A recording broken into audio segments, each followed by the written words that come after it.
Welcome back. Today I want to talk about self-love and how self-love leads to the type of shadow work that leads to an unrepressed self, that leads to the full and whole life that we want to live. Sorry about my phone going off. So there's a way you want to be, and then there's a way you are. There's a way you want life to be, and then there is what is. And often there's a discrepancy there. And this discrepancy is what must be filled by self-love and acceptance. I'm going to give you an example here. So I've been dealing with insomnia. Chronic insomnia is vicious for months now. Not being able to fall asleep till 2, 3, 4 a.m. and just trying everything. And oftentimes, I have all these aspirations and dreams to go out and live my strongest life, to work hard, to write well, to love deeply, to enjoy summer, to train, to do all these different things. And often that's just not possible. That is not the hand I was dealt for the day. And this journey has been leading me to this idea of, you gotta learn to love yourself. You gotta learn how to love even what you don't want. Self-love to me, I'm going to define it twice here, but a huge part of it is learning to love about yourself, about your reality, what you don't like. Okay? This term self-love gets thrown around everywhere. And honestly, I've been confused about it. I've been deeply confused because everyone's like, love yourself, self-love. It's like, how do you do that? What is that? And what I've realized today is that self-love often means sacrifice to be with discomfort. That's self-love, okay? And I'm going to get into how this leads to the unfoldment of the infinite self within. Sacrifice. Oftentimes we're bored, or we're in pain, we're in heartbreak, we're in longing, right? We're in discomfort of some kind. We're in fatigue, like I often am right now. Right? Self-love means sacrifice to be with that. How do we sacrifice to be with that? We have to notice how we escape. There's all these different ways we escape ourselves, my friends. Number one, distracting relationships, toxic relationships. Number two, substances, food, like all these different things that help distract us, like our phone. Right? All these addictions, these attachments, these indulgences we have. We often, fall into those, indulge in those things when we are not making the sacrifice of self-love, of truly being with ourselves and seeing what comes through the discomfort. Right? Self-love means sacrifice. It takes sacrifice to go to the gym. It takes sacrifice to say no to everyone else and let yourself lay on the floor and listen to an album. It takes sacrifice to, say, hey, I don't want to do all these like stimulating things when I know I need to go, feel what's going on inside my heart. It's really it's really uncomfortable. But it takes sacrifice to be uncomfortable and be uncomfortable well. Now, each day, my friends, all of a sudden we're longing for something. We're longing not to be where we are, right? Like insomnia, for instance. I'm longing not to have fatigue, like all the time. I just want to be awake. I want to be strong. I want to be writing. I want to be creating. But now I'm just slapped. I'm smacked by fatigue and insomnia, and there's no hope on the horizon. What can I do about that? Is simply sit with that and see what comes through. The part of you that wants to be tired, the part of you that wants to be lazy, KB, the part of you that isn't just, go, go, go, all like pit to fire energy. There's a part of you there that's trying to come through. And actually a lot of beauty has come through from that component, from that pain, right? Learning to love what you don't like. Another big one, my friends, is loneliness, feeling alone, and wanting a relationship or missing a relationship. The heart is such a fragile creature. It's such a fragile creature. And honestly, heartbreak is one of the biggest discomforts, most massive pains you can experience.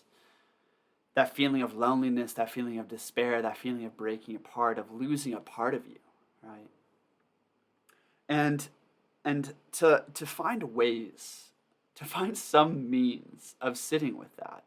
When loneliness comes in, when thoughts of someone else is coming in, to sit with that and really nurture that part of yourself, to be still with it.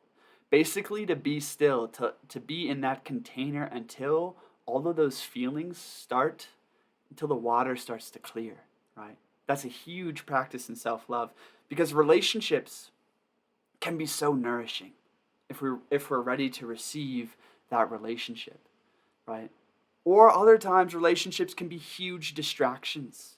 So much of like Tinder and our dating culture and all these different things are massive distractions to actually going inside yourself, going through that self-love, that self-healing process, and seeing what emerges from the stillness, from the loneliness, from being alone. Now, I'm not saying you have to be alone to be in self-love, but what I am saying is discomforting things that we want to escape from, things we don't like, if we can learn to love those, massive up-leveling will occur in the being, massive unfoldment of potential.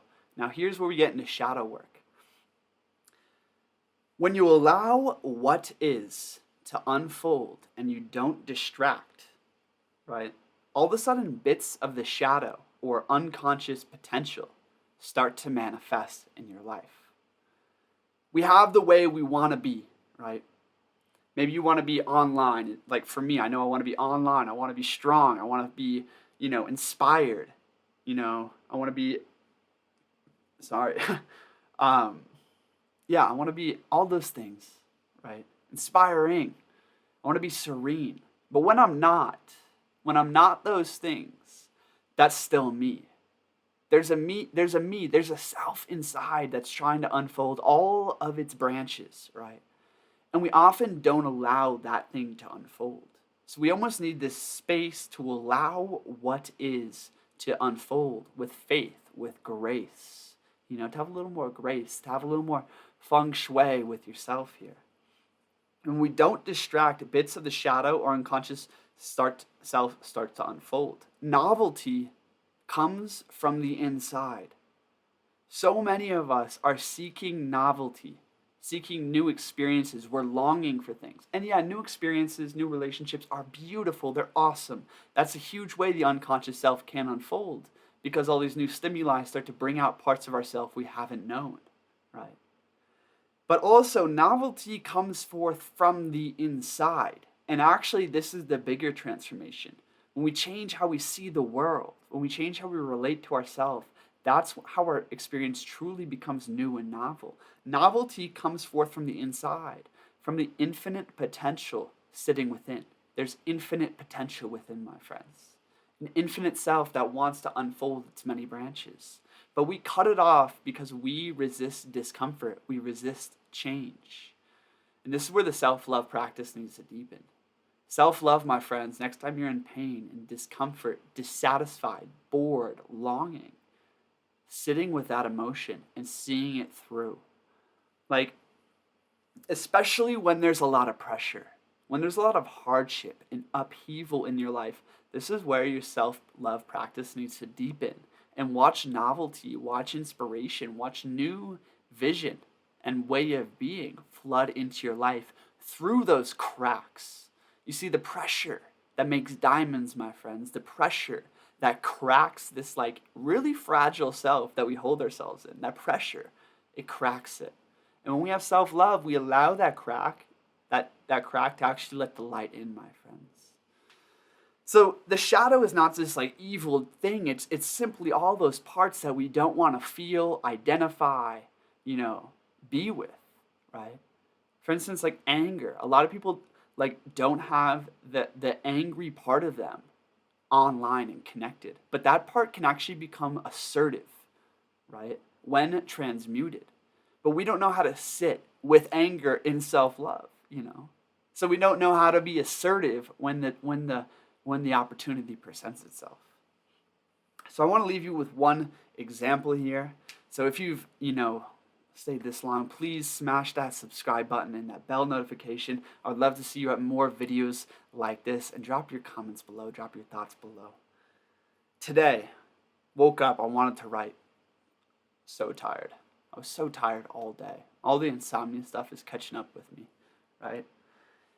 And I've been like struggling with, like writing and like finishing this book and, work. Like when I have a good writing period, that's when I feel like my happiest, really. It's like when I'm really doing what my deep self wants to do. But I've realized I've put that on a God pedestal, right? There's other ways, there's other worthy ways to use my time, even when I'm tired. When you're tired, you don't really want to do anything. So I was like, screw it. I'm not going to do anything. I'm going to go lie by the river. I went down to the river for 3 hours, 4 hours. Went in the water, lied there. I didn't like read. I didn't do anything. I just let myself be, which is rare for me, honestly. You know. And eventually I fell into a meditation. And I had an amazing meditation. One of those meditations you hit like, every once a month, once every 2 months. And in that meditation, I was sitting with that fatigue and letting my body let me know like why it's so tired, where it's so tired. And just like being with that pain, with that discomfort and just loving it. And all of a sudden I started after an hour of doing that. Like when I stopped longing to feel clear, to feel online, to feel inspired, that's when it actually came back to me. When I stopped looking for it.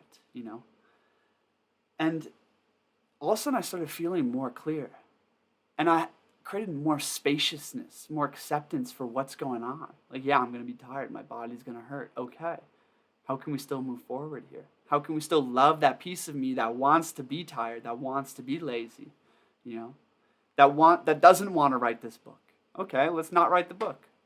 I came back to my apartment here. And I was like, you know what? I'm going to make a video on self-love. Because that's where I'm at in my journey with all these different things, like whether it's heartbreak, whether it's insomnia, whether it's not getting what you want, not having what you need even, in so many different ways. It's where self-love can deepen. It's where other parts of yourself can start to come through. It's where the shadow can unfold itself, the infinite potential manifest, right? So yeah, that's where I'm at with my journey. I hope you can relate, and hope you found this useful for wherever you're at. But my friends, through self-love in discomfort, through the sacrifice of loving yourself, is where a lot of the deeper potential, the deeper chords of the heart get struck and start to unfold. Thanks for being here. I'll see you at the next video. Peace.